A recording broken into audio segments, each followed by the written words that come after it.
Mis amados, buenos días, ¿cómo están? Gracias al Señor por estar de vuelta compartiendo con ustedes una palabra poderosa de nuestro Señor Jesucristo y que el Espíritu de Dios sea quien maneje esa espada. Estamos en una serie de cómo encontrar esa exquisitez, ese deleite con el Señor. Y no hay ninguna manera que por tanto tiempo yo he escuchado que paguemos el precio para poder estar en estas comuniones con el Señor. Y yo le decía, Señor, ¿qué precio hay que pagar si tú lo pagaste todo? Y me dijo, no, es que no se trata de un precio. No hay ningún precio que el hombre pueda pagar para estar deleitándose conmigo. Así como cuando tú estabas de novio con tu esposa, que a toda hora querías hablar con ella por teléfono, querías desayunar con ella, almorzar con ella, comer con ella, sin importar que al hacerlo tu economía fuera completamente mermada, sin importar si llovía, si tronaba, si hacía frío, si nevaba, no importa. Bajo cualquier circunstancia tú querías estar con ella. Desplazabas cualquier cita con cualquier amistad, inclusive los deportes que a ti te gustaban para estar con ella. ¿Por qué? Porque la amabas, porque querías conocerle más, porque querías intimar más con ella, porque era tanto lo que ibas conociendo de ella que te agradaba, y era tanto el deleite del tiempo de estar con ella, que estabas dispuesto a hacer cualquier cosa a tal punto que te casaste. De la misma manera sucede conmigo. Nadie puede pagar un precio para estar conmigo. Solo tú tienes que ser enamorado por mí. Y yo, pero Señor, ¿por qué tanto tiempo y no me enamoraste? Y porque es que yo únicamente enamoro. Cuando tú viste a tu esposa veías un cuerpo físico, linda, agradable, te gustaba su pelo, sus ojos, su cuerpo, cómo caminaba, cómo hablaba. Pero ¿cómo tú vas a permitir que yo te coquetee si tú no permites verme, olerme, sentirme, escucharme?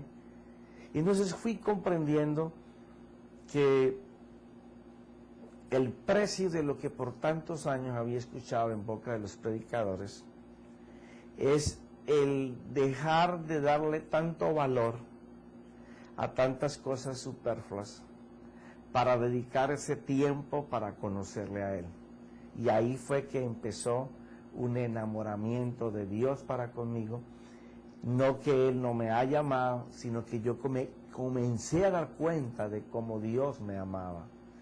Y ahí comenzó a crecer la intimidad con Dios.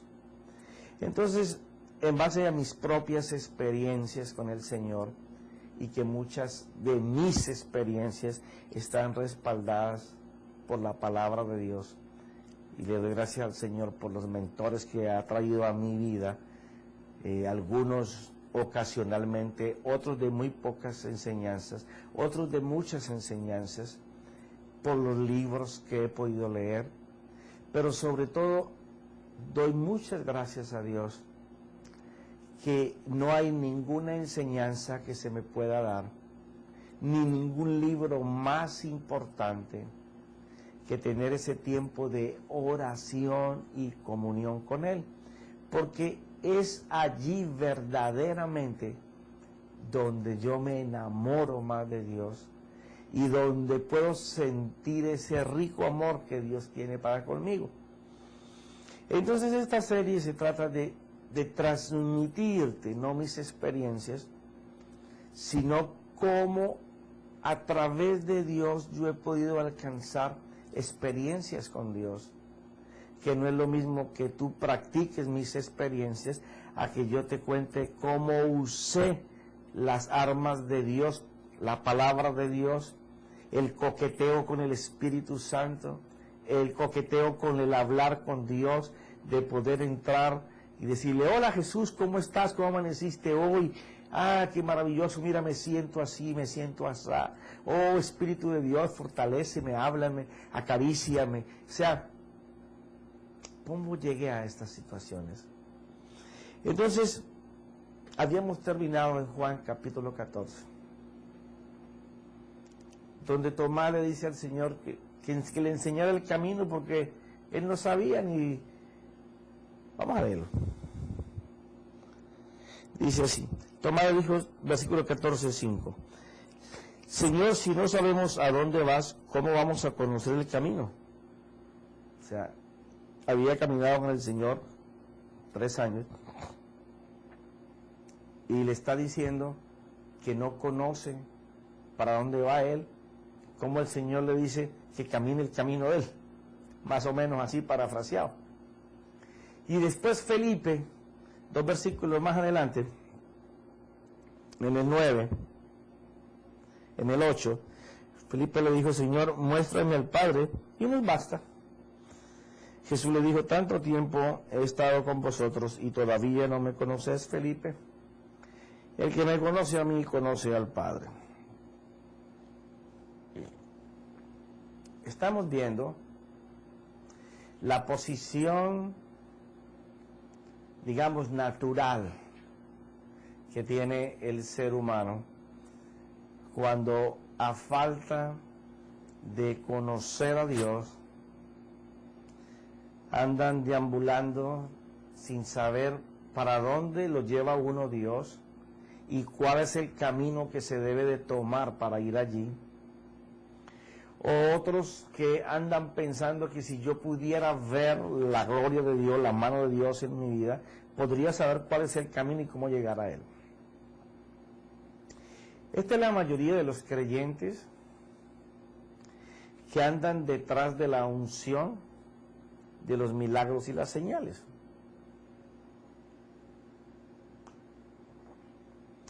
Y no que contemplar la unción, las señales y los milagros en la vida de nuestros hermanos o hermanas sea malo. Qué bello es poder ver que la intimidad de un hermano o una hermana con Dios permite que en su vida Dios fluya de una manera poderosa de palabra y de hechos. Pero el creyente no debe de andar detrás de la unción, de los milagros y las señales. Él debe de ser partícipe para gozar y para disfrutar de ello. El creyente debe de estar detrás, persiguiendo, asediando, buscando, deseando, como decía el rey David en el Salmo 27, versículo 4, una sola cosa deseo y esa hago. O sea, perseguir, asediar, trabajar para estar continuamente buscando cómo tener esa intimidad con Dios. Porque eso significa ungirse. Ungirse es separarse para Dios. Nadie se puede separar para Dios si no está tratando a toda hora, a todo momento, con su mente, su pensamiento, con todo su ser, de encontrar la caricia, la voz, el sentir de Dios, la voluntad de Dios, el principio de Dios.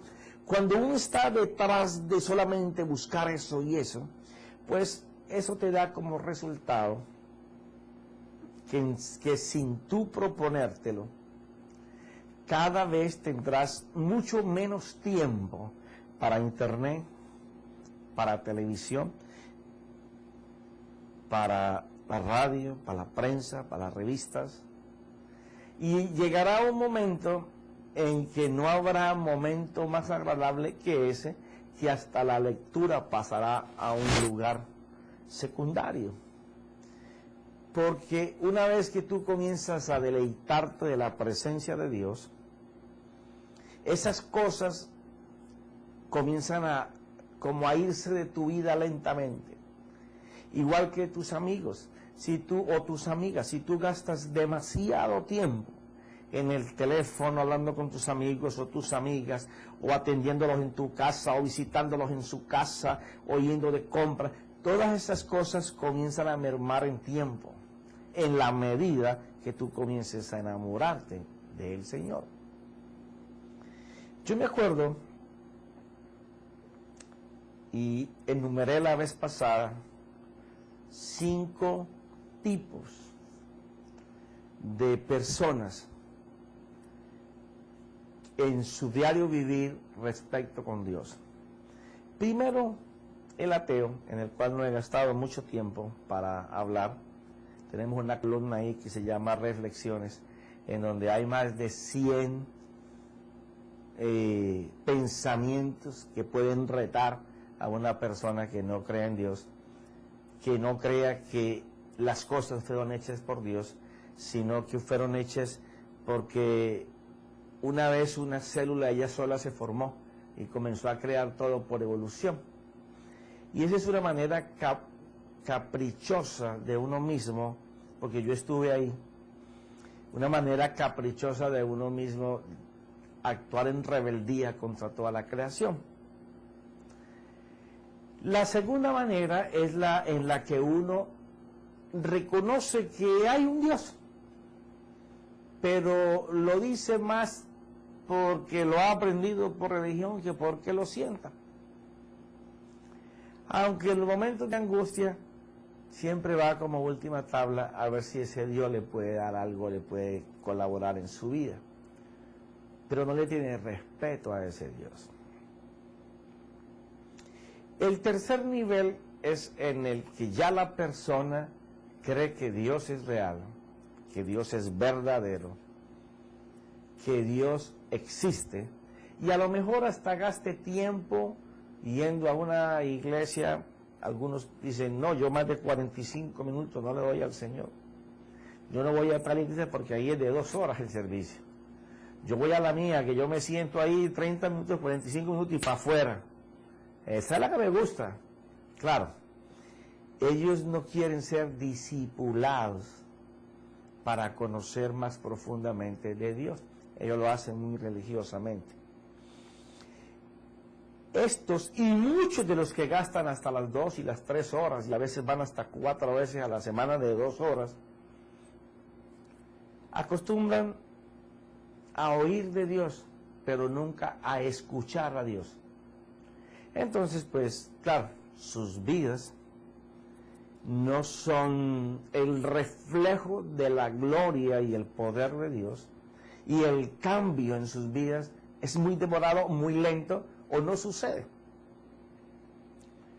Porque su mente y su corazón no están para las cosas de Dios. Simplemente es como un cumplido a ver si Dios se obliga con ellos. Ese es el grupo número 2 que mencioné, o el número 3. El número 3.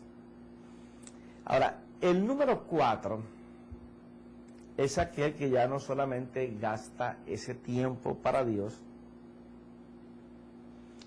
sino que aprende a escuchar la palabra de Dios, aprende a asimilar, a veces hasta meditar y reflexionar sobre la palabra que escucha. Pero todavía las partes, las áreas de su vida que no han sido entregadas a Dios, le hacen combatir consigo mismo. Y si el Señor de pronto está usando a esa persona con palabras de reflexión, con exhortación, o con predicación, o con un ministerio, con un servicio, esas personas se enfrentan con este problema, que ellos quieren que Dios haga como ellos quieren que Dios haga. Profeta, ¿cómo es eso? Gracias por preguntármelo. Gracias. Cogen un versículo o varios versículos aislados de todo un texto para pensar que cuando ellos dicen esa palabra de Dios, Dios se obliga a esa palabra que ellos están hablando, para que Dios haga los caprichos o los deseos de su corazón. Permiso, tomo agua.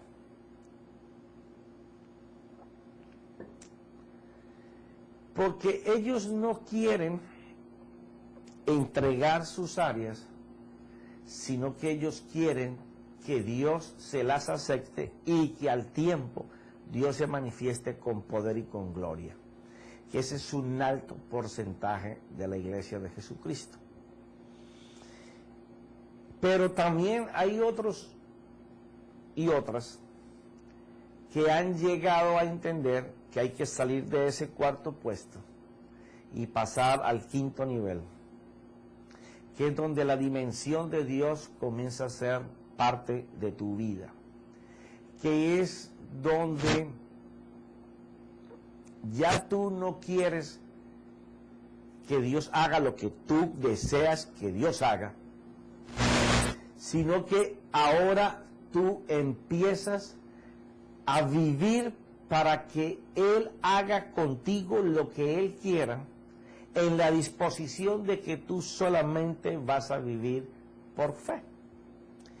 Y cuando se está hablando de ellos, se está hablando de que el medio que tú vas a utilizar para moverte diariamente es la palabra de Dios, y que el que obedece a la palabra no es el que la oye, sino el que hace lo que la palabra dice.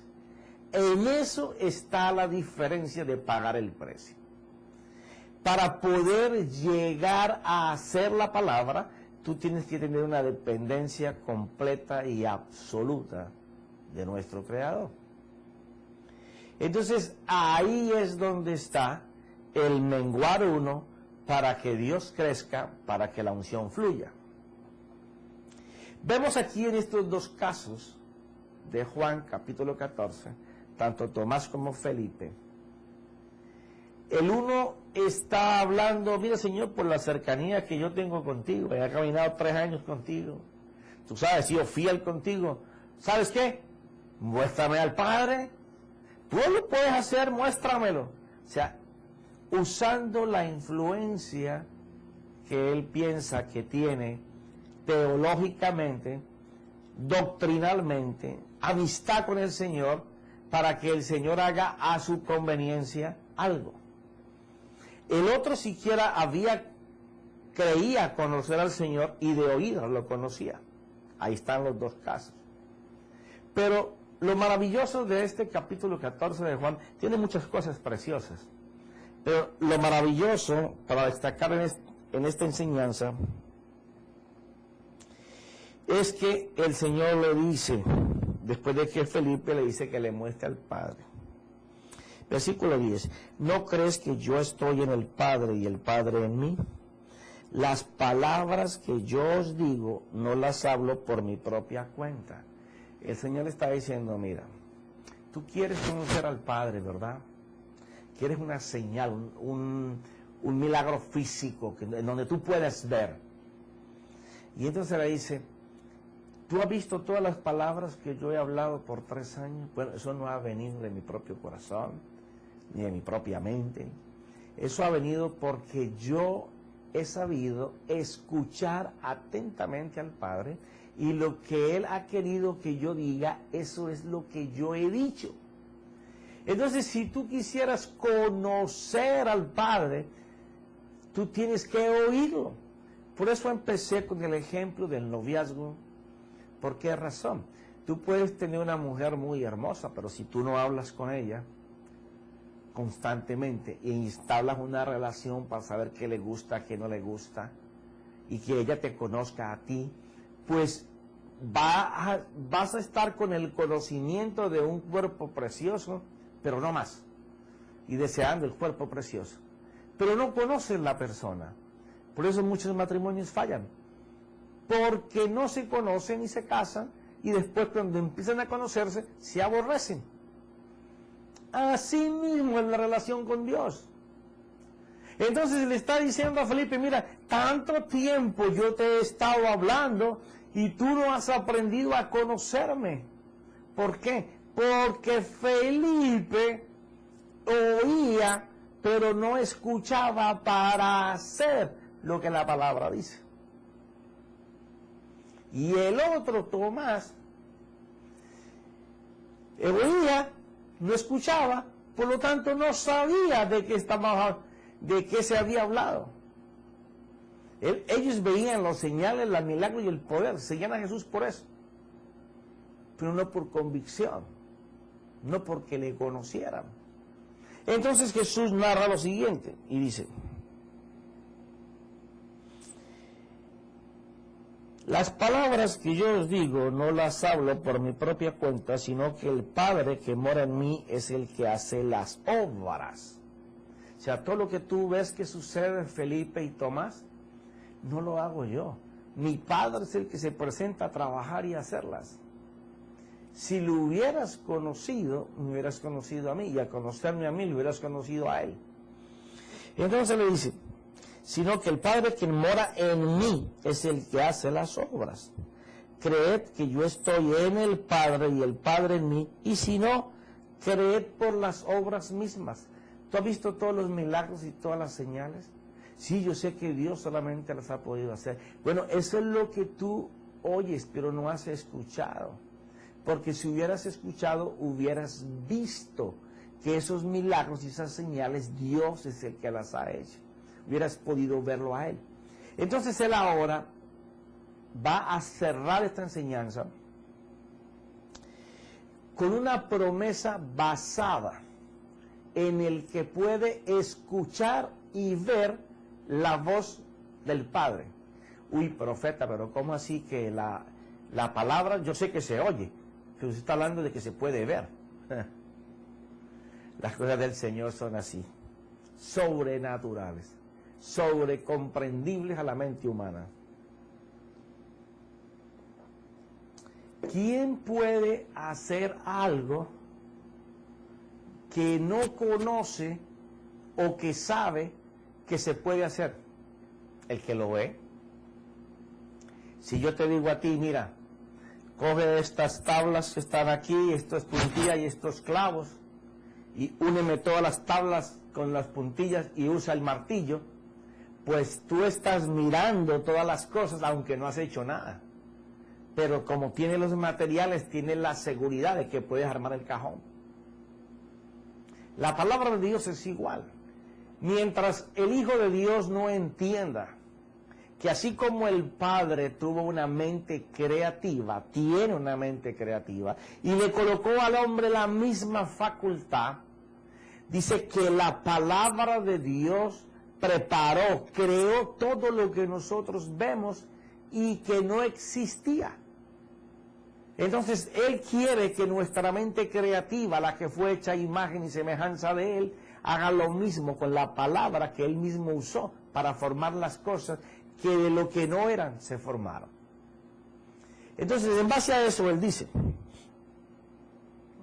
12, en verdad os digo, el que cree en mí, las obras que yo hago, Él las hará también, y aún mayores que éstas hará, porque yo voy al Padre.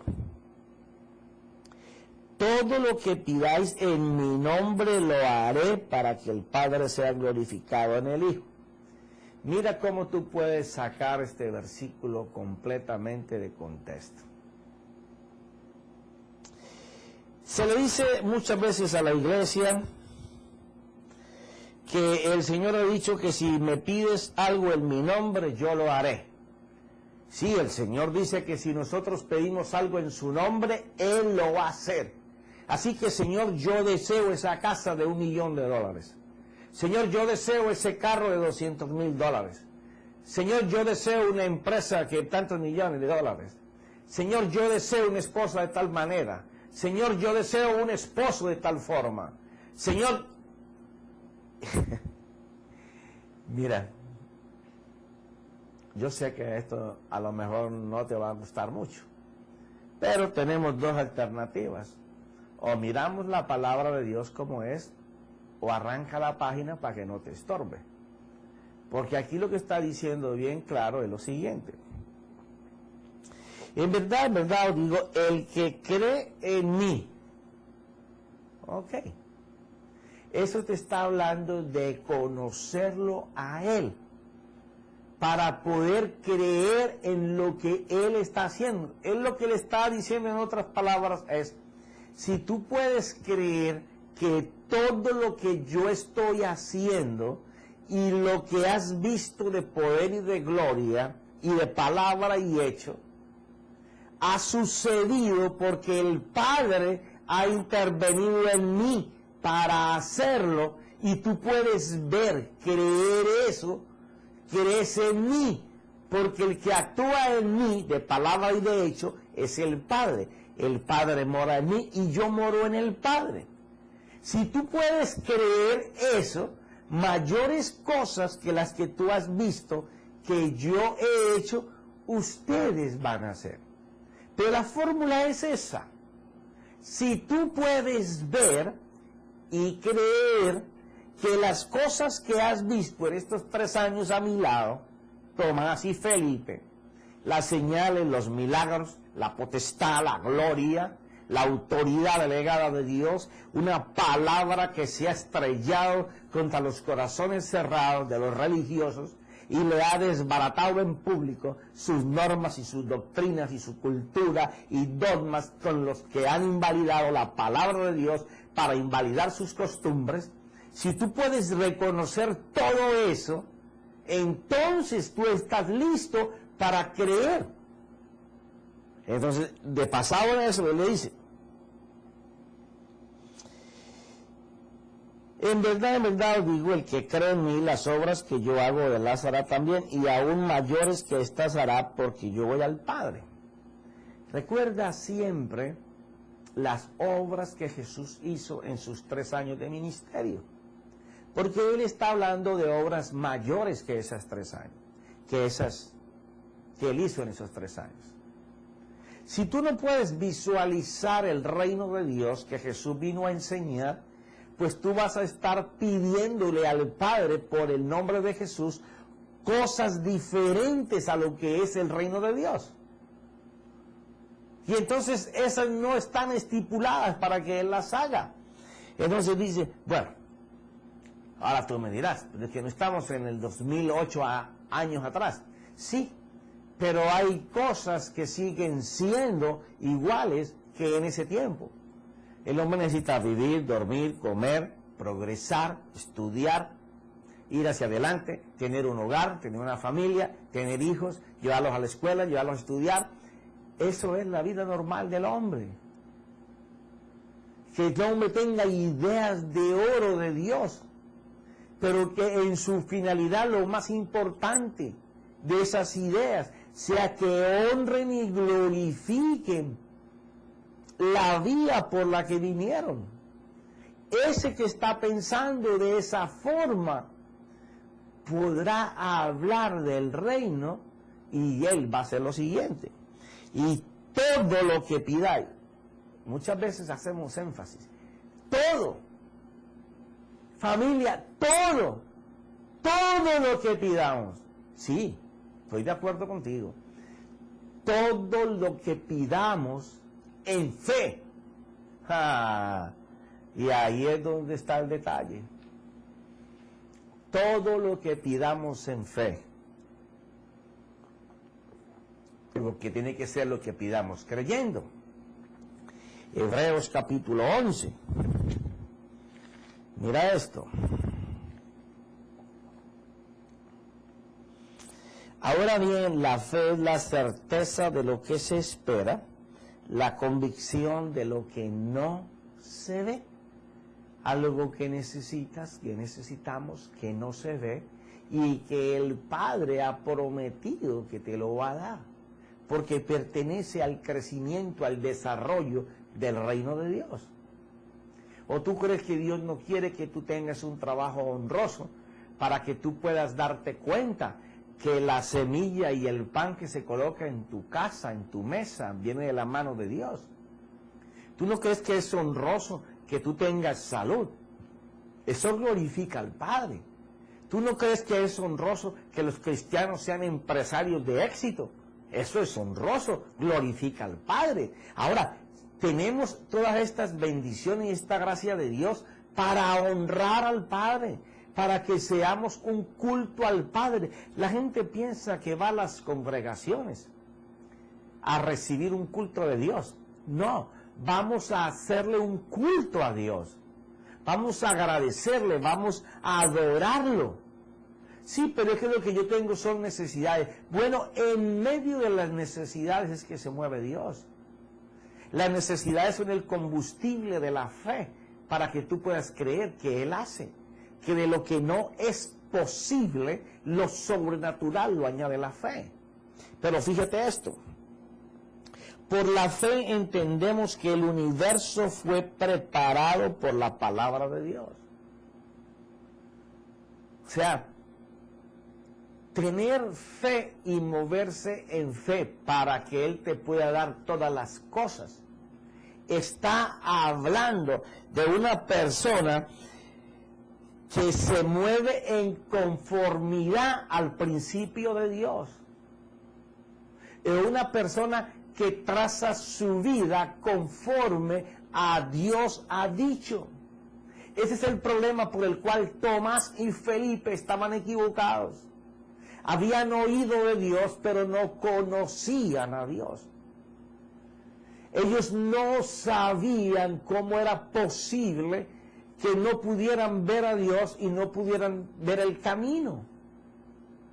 ¿Por qué? Porque ellos no estaban viviendo bajo el principio de la palabra. Tú puedes escuchar miles de horas de enseñanza bíblica y alcanzar, como lo he dicho en días pasados, una montaña de conocimiento para aumentar tu fe, y con esa montaña de conocimiento jamás podrás mover una semilla de necesidad. Porque lo que se necesita es una semilla de fe para mover una montaña de necesidades. Y eso te implica a que ya no seas oidor de la palabra, sino hacedor. Hacedor es aquella persona que es capaz de mostrar su fe mediante una acción. Como por ejemplo, cuando Abraham fue a sacrificar a Isaac, él tenía fe en la promesa que en ese muchacho Dios iba a darle una generación. Naciones del mundo iban a ser bendecidas en ese muchacho. Y por la fe que colocó en la promesa, él fue a la montaña, amarró a su hijo, lo puso sobre la leña, pero antes de ir, él le dijo a sus sirvientes: espérenme aquí, yo voy allí a adorar con mi hijo a Dios y ya regresamos.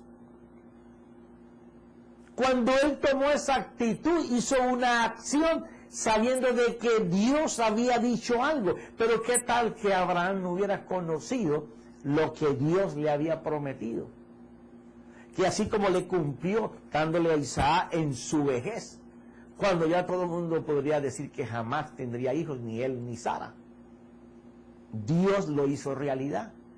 Entonces él tomó la acción. No, si Dios hizo eso, cuando yo esté ahí, si lo mato, lo va a resucitar. Es lo menos que él pensó, porque él dijo: yo vendré de vuelta con el muchacho. Eso es tener una acción, un movimiento de fe. Entonces, cuando él está hablando a esta gente diciendo: todo lo que pidáis en mi nombre lo haré.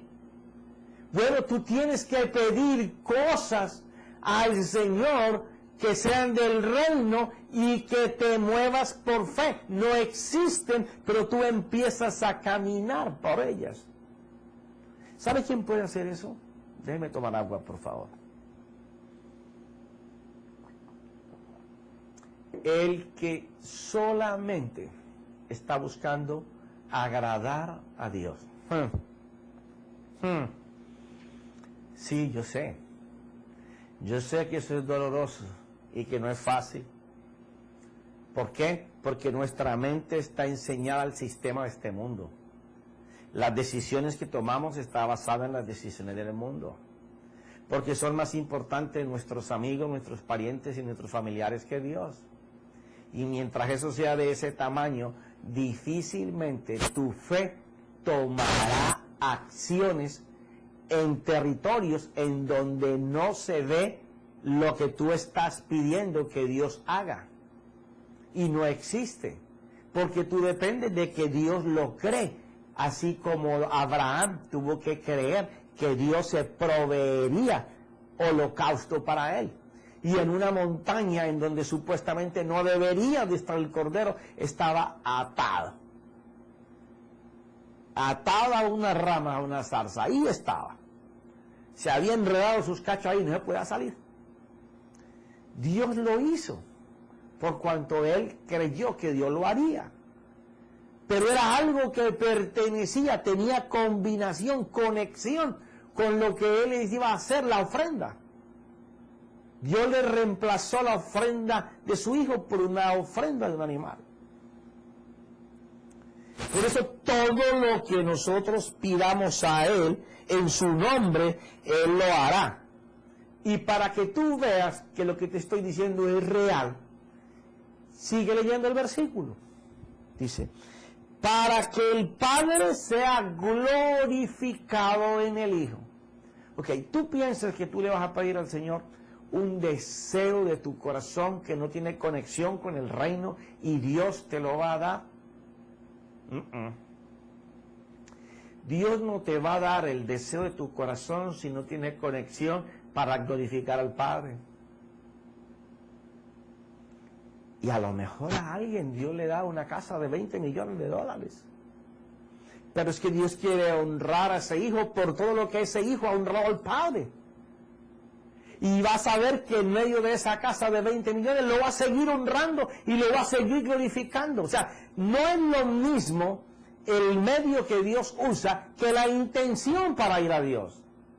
Cuando tu pensamiento está en Dios, Dios puede hacer lo que sea, porque Él sabe que con eso Él se va a glorificar y va a glorificar al Hijo. Entonces, todo lo que se pida que sea conforme el principio de la voluntad de Dios, te va a mostrar al Padre, te va a mostrar el camino. Ahora, ¿cómo llegar a eso? Tengo algunos apuntes.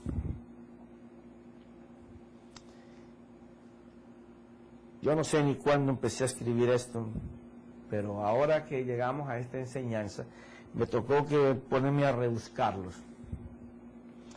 Dice así, punto número 1 de cómo poder encontrar ese camino y conocer a ese Padre, que es conocerlo a Él. Lo primero es conocer a Jesucristo. Wow. ¿Y cómo nosotros conocemos a Jesucristo?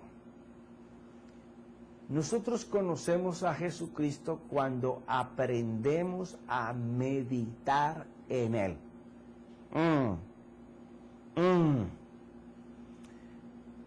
¿Y cómo es eso, profeta? Gracias por preguntármelo. Meditar en Él no es sentarse en una posición de yoga y comenzar a dejar que la mente huele hasta que se calme y esté en armonía. Porque el día que tengas problemitas se va a desorganizar la mente y no vas a poder meditar en Él. Meditar en Dios, meditar en Jesucristo, necesitas conocer sus principios, necesitas conocer lo que Él dijo, a quién se lo dijo, cómo lo dijo, comenzar a pensar en eso. Cuando tú comienzas a pensar en las cosas que Él dijo y Él hizo, tú estás meditando en Él. En la medida en que tú gastas tiempo para meditar y para pensar en las cosas que Él dijo y en las cosas que Él hizo, y quién le ayudó a hacerlas, y a quién Él quería honrar, y qué medio utilizó, cómo el Espíritu Santo estuvo con Él para poder hacer. Cuando tú empiezas a meditar en Él, comienzas a pesar en un lado lo que no tenías de conocimiento, y aquí el conocimiento que estás aprendiendo por el Espíritu, la meditación entre lo que no conocías y lo que estás conociendo de Él, te va a llevar a las reflexiones de la divinidad de Jesucristo. Una vez tú empieces a conocer y a ver el poder de la vida del servicio del Señor y cuál era su fundamento, que era servir y agradar al Padre, y que él no se movía si no escuchaba la voz del Padre, y que él no solo escuchaba la voz del Padre, sino que él podía verla, para que al otro día él hacía lo que el Padre le había mostrado en las horas que él se paraba para estar con él. Cuando tú empiezas a meditar esas partes, cuando comienzas a dar tu mente consagrada, a ir mirando cada línea, cada parágrafo, cada versículo, y vas armando el tema, tienes toda tu vida para hacerlo. Lo único que sí sé que te va a pasar es que en la medida que tú medites en Jesucristo, en su tiempo de servicio, en su tiempo de oración, en su tiempo de dedicación al servicio de Dios en la tierra, cómo él enfrentaba a los que querían paralizar la obra de Dios, cómo los enfrentaba con la palabra, cómo se enfrentaba con el diablo y todos sus demonios, y cómo estos ni le resistían. ¿Por qué? Porque la unción de Dios que estaba sobre él, por cuanto él se había separado para Dios, consagrado para Dios, quería buscar solo de Dios, su meditación no tenía posibilidad de pensar en nada del mundo, sino pensar en lo que Dios quería hacer en el mundo. Cuando tú empiezas a estar en esa infraestructura, que fue la que creó Jesús, tiempo de oración y hablar con el Padre, consagrado a Él, tu vida va a cambiar. En el tiempo que tú le des para meditar en Él y pensar en lo que Él hizo y cómo lo hizo, sin darte cuenta, Él mismo te va a cambiar. Él mismo va a hacer de ti una persona diferente. Él mismo te va a comenzar a dar reflexiones que van a cambiar tu manera de hablar, de pensar, de vivir y de hacer. Eso se llama menguar uno para que crezca Él. Cuando tú menguas para que Él crezca, la unción de Dios viene sobre tu vida. Eso es imposible que falle. ¿Quién podrá estar tiempo con Dios que no salga iluminado, consagrado, envuelto en su gloria y en su poder? Pero no solamente te restaura, te cambia, sino que hace que todo a tu alrededor cambie. Eso es mengua tú para que crezca Dios. Y seguiremos hablando de esto porque se me terminó el tiempo. Y apenas estamos entrando en los 10 puntos que Dios me dio de este capítulo número 14 de Juan. Y llevamos el primero. Meditar en Cristo es conocerle a Él, conocer su intención, su servicio, el por qué estuvo y qué quería hacer y para quién lo quería hacer. Entonces, todo lo que pedía al Padre, el Padre lo hacía. En el nombre de mi Señor Jesucristo, en el poder de su Espíritu Santo y en la espada del Espíritu, que es la palabra de Dios, te declaro un bendecido y bendecido para bendecir. Amén y amén.